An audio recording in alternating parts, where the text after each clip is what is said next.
It doesn't concern you. Before Luke could answer, Carter pulled Melvin's arm, bringing him to the library door. It wasn't yet 2 o'clock, so the inmates in the library hadn't left. Carter notified the prison guard who helped him keep a lookout and stood at the door. While watching the inmates inside, he asked Melvin what he hadn't managed to just now. "How do you know that Shay wasn't putting force into it?" The corners of Melvin's lips had split. It seriously didn't look like he was holding back. "I can feel it." After answering this, Melvin swiftly followed up to ask, "Did you and Dr. Luo date before?" Melvin had already asked this question thrice. Carter knew that there wasn't any way for him to get around it, so he rapidly replied, "Yes," and asked again, "Is it that obvious when he's letting up?" "Very," said Melvin, expressionless. "How long ago was that?" "A few years ago," said Carter. "Why would Shay go easy on you?" "I don't know," said Melvin. "How long did you date?" Carter, unconsciously ready to give an answer, then abruptly found that there was something weird about the tempo of this conversation. It wasn't as if the two of them were playing some kind of spy game, exchanging an answer for an answer, so why was it that as their chat progressed, one thing became a chat about two separate things? "Melvin," Carter deliberately slowed the pace. "Are you very concerned about my love life?" "Then what's so good about Dr. Luo?" Melvin asked. To Carter, his dating history with Luke was a thing of the far past. He didn't have the faintest memory of how their love felt back then anymore. Besides, what did this have to do with Melvin? Ex-boyfriend, past tense. Carter didn't get why he had to explain either. "Do you understand what past tense means?" Melvin pursed his lips without answering, but some of the unhappiness clouding his eyes finally dispelled. Carter grasped the chance to continue the previous topic. "You said that Shay wasn't putting force into it, but what if that's the limit of his strength?" "Not even close," Melvin pointed to the wound on the corner of his lips. "If I used my full strength, I can knock out a tooth." They were clearly discussing Shay, yet Melvin talked about his own strength. Carter inexplicably sensed a vicious undertone in Melvin's voice, as though he did in fact want to knock off someone's teeth. Fearing that Melvin was developing a thirst for revenge against Shay, he hurriedly said, "Then Shay should have known when to stop and was only faking it." Melvin absently responded in agreement.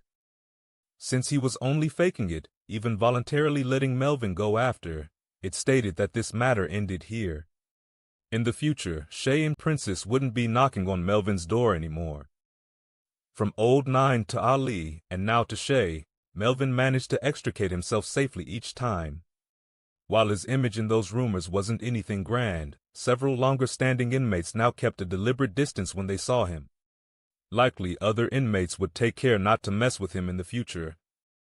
Carter and Melvin walked into the library. Those who had their faces pressed up to the windows watching the excitement were now with their heads buried in books, trying to diminish their sense of existence. There were several small cliques formed within the inmates at Southside Prison, for example, those sharing a cell or with the same labor assignments, and so on. But no matter the conflict between these cliques, there would always be a common consensus, and that was not to cross Shay and those under him. Now, these people seemed to have newly formed a new common consensus: don't cross Melvin. The inmate seated at the first row nearest the windows automatically gave up his seat to Melvin. Melvin, as usual, took the comic book he always read, as though others giving way to him was only natural. He really had the makings of a kingpin in prison. Carter held up the newspaper, sighing softly. When others were unjustly incarcerated, they would spend the whole day thinking up ways on how to clear their name. When Melvin was unjustly incarcerated, he was more than fine, not even doing things the proper way but making sure to first establish his position in prison. If Carter didn't know that Melvin was innocent, he would probably feel that this guy was quite suited for prison life, but this works fine too. If these people didn't even dare to cross Melvin, then they surely wouldn't come looking for trouble with him. Just as he thought of this, an inmate suddenly walked through the front door of the library saying, "Officer James, I want to report someone smoking in the recreation room." Carter glanced at the person who came in. This person was a regular in the recreation room who often went in there to smoke himself. Once hearing that this guy wanted to raise a report, he immediately felt that something was afoot. "Who?" Carter asked. "You'll know when you check it out." Carter was in the infirmary the whole time just now and wasn't clear of who had entered the recreation room. From the looks of it, he guessed that it could be a little skirmish between inmates contesting for the right to use the recreation room. Carter couldn't be bothered to step in. But since an inmate had come up to him, as a prison officer, he couldn't shake his hands off of it. He followed behind this guy out through the front door of the library.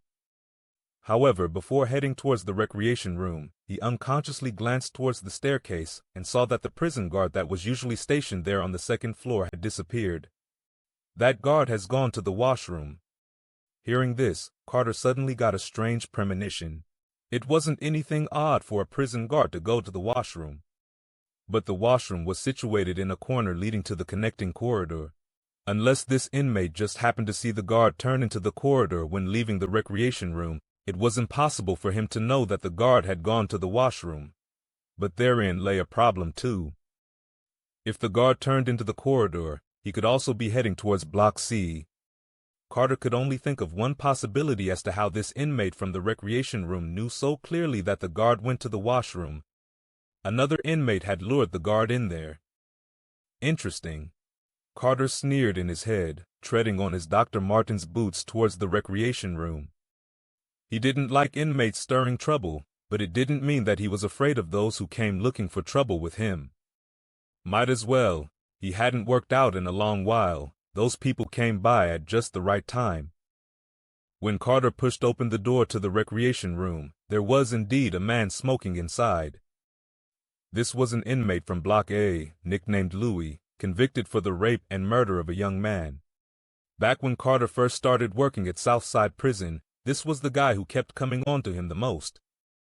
But ever since Carter beat up a prisoner who tried to sexually harass him, he, like others, gave up on the idea of laying hands on Carter. "Put the joint out," Carter coldly said. "Yes, sir." As though having long expected Carter, Louis extinguished the cigarette on the windowsill and walked directly towards Carter. "I heard that Officer James has recently found a new sweetheart." A rumor could contain many pieces of information, but there would always be some who chose only to focus on what matched their conjectures or what they wanted to hear. For example, those rumors of Carter and Melvin. This rapist Louis would only focus on one thing. Carter, as expected, turned out to be a prison officer who would have sexual relations with inmates. This meant that he could have a go at it too. "What, do you feel it's any of your business?" Carter impatiently moved his lips, his contempt evident on his face. "Take a piss and check out your reflection." "That's not the way things go, Officer James." A sickening smile spread across Louis's face. "Let's be reasonable men, shall we? How would you know what works if you don't give it a try?" "No need for that." Carter turned his head and eyed who he brought over. As expected, someone was firmly guarding the recreation room door. "I'm counting to 3. Both of you better get the fuck out of here." "Come on, isn't that Zach dude impotent?" Louis said, holding out his pinky. "If you can feel good playing with something like that, why don't you have some fun with a real man?" Carter unhooked the baton by his waist in the blink of an eye, whirling over to swing it into the head of the one behind him. That man slammed heavily against the cabinets by the side, and the 2 tin cabinets grated against each other with loud clanging noises. "Who's fucking impotent?" Carter spun over, pointing at Louis's nose with the baton. "I dare you to say that again." Actually, Carter could already notify the patrol team and call them over with the walkie-talkie at this point. But he didn't, because, by his estimate, these two hadn't been taught their place yet. "Why do I need to repeat something that everyone knows?" Here, Louis shot a look behind Carter. On his toes, Carter checked behind him and kicked the man who was pouncing over. But this gave Louis an opening. He seized the opportunity to restrain Carter's upper body from behind. "Quickly come over and gag him." The man, who had been kicked flying, clutched his stomach as he staggered over. Carter gauged the timing and, using the hold on his upper body, jumped up to kick that man in the jaw, knocking him unconscious with his eyes rolled back this time. When his feet landed back down, Carter elbowed Louis behind him, and with the leeway he gained, twisted over, flinging his baton down. But right as the baton was inches away from Louis's face, someone suddenly appeared and caught Carter's wrist, stopping his attack. Before Carter could react, Melvin appeared beside him and punched Louis in the face. A tooth with blood streaking in its wake ricocheted to the wall, rebounding to land next to Carter's foot. Stunned, he watched Melvin let go of his wrist, then make to grab Louis's collar instead, sending fist after fist over. This time, what flew from Louis's mouth wasn't teeth but fresh blood. And the first thought that flashed through Carter's mind was, well, it appeared that Melvin wasn't lying. He really could knock out someone's tooth with one punch.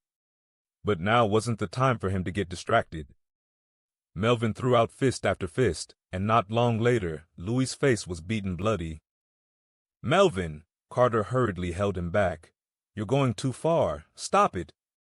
Melvin finally released Louis's collar. Louis had long lost consciousness, and his whole body slumped to the ground. Carter used his walkie-talkie to notify the patrol team and Luke to come over, then told Melvin, "I know you mean well, but I could have settled it myself." "I wasn't doing it out of kindness, Officer James." Melvin flicked the blood covering his hands, leisurely saying, "I was just in a bad mood today and wanted to vent." "Fine, don't say that when they investigate later," Carter reminded. "Just say you were helping me out. They'll add to your performance points." "All right," Melvin said. "Speaking of, why did you start fighting with them?" "Nothing much." It really was nothing much, no more than those two saying that Melvin was small and impotent, and that was all. "Officer James!" Melvin's voice cut into Carter's thoughts. He raised his lowered gaze and looked at Melvin, asking, "What is it?" "You remind me of my childhood," said Melvin. "Childhood?" Carter was baffled. It was yet another day of being unable to keep up with Melvin's leaping logic. Luke and the patrol team quickly arrived at the recreation room. As Melvin had beaten Louis up too hard, Luke wasn't able to deal with it and could only follow on an ambulance, sending him outside for medical attention. There was no doubt in the incident investigation. One inmate was in charge of distracting the prison guard stationed at the staircase. Another inmate was in charge of luring Carter to the recreation room. Louis had made clear his intention to molest him, and during their fight, Melvin heard the cabinets clanging against each other and came in to help Carter out of the siege. This little episode during the afternoon break was brought to a temporary close. The next step, regarding the exact rewards and punishments, would be determined by the warden. The inmates in the library had gotten their fill of excitement. By the time 2 o'clock came, they were herded to the factory area behind the admin block for labor. Silence flooded the second floor once again. By all logic, Carter had already gotten rid of his duty to read to Melvin, and Melvin should be leaving as well. However, Carter looked at Melvin's hand and still got him to stay behind, bringing him to the unmanned infirmary. "I told you to take note of your strength, but you still went this far." Luke had left for the hospital outside and would probably only be back near the end of work. As before, Melvin sat on the same sickbed, and Carter again drug over the same swivel chair to sit in front of Melvin, helping him clean and treat the wounds. "What was that guy convicted for?" Melvin asked. "Rape and murder." Carter lifted Melvin's wrist, helping him clean the blood staining the back of his hands. "Then I don't have to hold back." Skin had broken across Melvin's joints. The new and old wounds interlaced together, dizzying Carter's eyes. He wasn't a patient man in the first place, but he now forced himself to patiently apply medication for Melvin with a somewhat unpleasant expression on his face. "Officer James," Melvin called. "Are you upset?" "Huh?" Carter raised his eyes, frowning. "No. I'll take note next time." Actually, Carter really wasn't upset. Louis was different from Ali, who Melvin had deliberately incited. This guy could get beaten up for all he cared, and Carter wouldn't feel the slightest remorse. He only feared that Melvin would get into trouble for not knowing when to stop. Since nothing bad came out of it, he naturally had nothing to be upset about. He was only annoyed at having to apply medication for Melvin. Done. Carter finally finished wrapping the cloth bandage and addued this momentous task with a clap of his hands. "Just bear with this for now. This is the limit of my ability." Carter had wrapped Melvin's right palm into a fat dumpling. There was no aesthetic sense to speak of at all. But this was already the best that Carter could do. He had never helped anyone deal with a wound in that spot before. "Can I be honest?" Melvin held up his right hand, flipping his fist front and back for a better look. "You can't," said Carter. Melvin smiled but still said, "It's ugly." Veins rose on Carter's temple. "Do it yourself, then." Despite saying so, he didn't expect that Melvin would actually start to dress it himself. He undid the bandages around his palm, clamping the head in between his thumb and his index, then wounded twice around his wrist and twice around his palm. After interweaving between every finger and wrapping around his palm twice again, he finally wound the surplus bandage around his wrist. This was the way that he wrapped his hands for boxing. Carter accidentally spaced out while watching, because this topped his list of viewing pleasures when spying on him. Every time he finished boxing, he would stand by the window and unwind the bandages, his movements fluid with casual ease, drawing Carter in so much that he could never tear his gaze away. This was once a visual that Carter could only glimpse through the monocular, but had now abruptly appeared right before his eyes. "Do you want to learn, Officer James?" Melvin gazed at the daydreaming Carter, asking. "What?" Carter snapped back to attention. "Never mind. I can teach you." At this, Melvin reached out his right hand to grasp the swivel chair between Carter's parted legs, pulling Carter towards him, not giving any room for objection. This abrupt acceleration caused Carter to lean back, and as the chair came to a sudden stop, he toppled forward out of inertia, the tip of his nose just barely missing Melvin's chin. Knees knocking against the edge of the bed. He raised his eyes in hopes of recovering from this visual assault, only to meet Melvin's eyes, and for a time he was completely unsure whether to rest his gaze. "Give me your hand." Melvin spoke, then heedlessly raised Carter's right wrist, taking a new roll of bandages from the first aid kit beside him. As he wounded around his hand, he narrated in explanation, "Start from here, then wind over here, 2 times around here, and spread your fingers apart."